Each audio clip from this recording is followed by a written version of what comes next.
Не.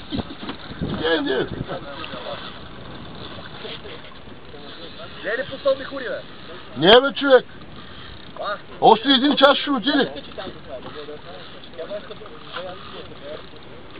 Те не разбрах за кой донесаха бира, обаче. За тех си. Вие тия бири за кой ги донесахте?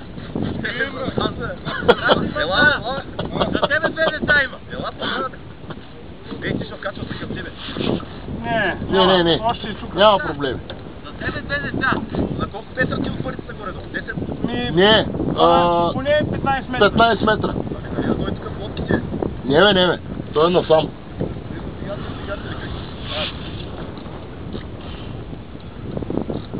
Кой знае каква куба за камион си закачи?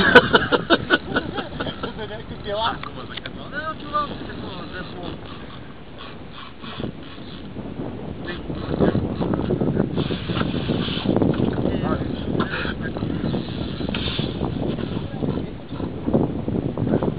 Дайте бирата, бе!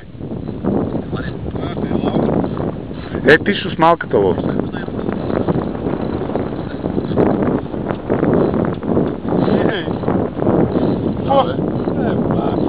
Дай ми от моята турба един сок вишна. Това турба твоя.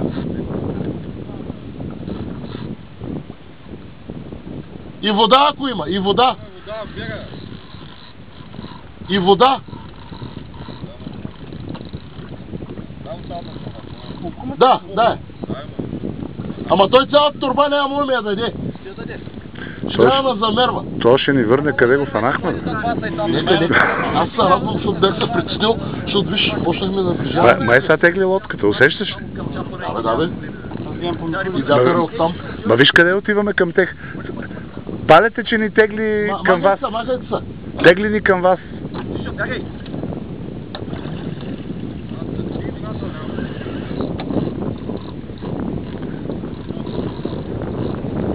Виж как ни набира. Представи си колка е лодката и тримата сме от слабичките. 135 кг лодката, аз съм 110. Аз съм 120. И аз съм 125. С половин тон ни влачи като... Смятай, човек, половин тон сме тук. Да? Какво да направя? Аз съм тръгнал за дребни риби. Погледни го, половин тон ни влачи срещу ветъра. Да си затролял някой толкова. Да. Аз не виждам толкова. Ти не виждаш върха какво прави, човек. Какъв той столоп.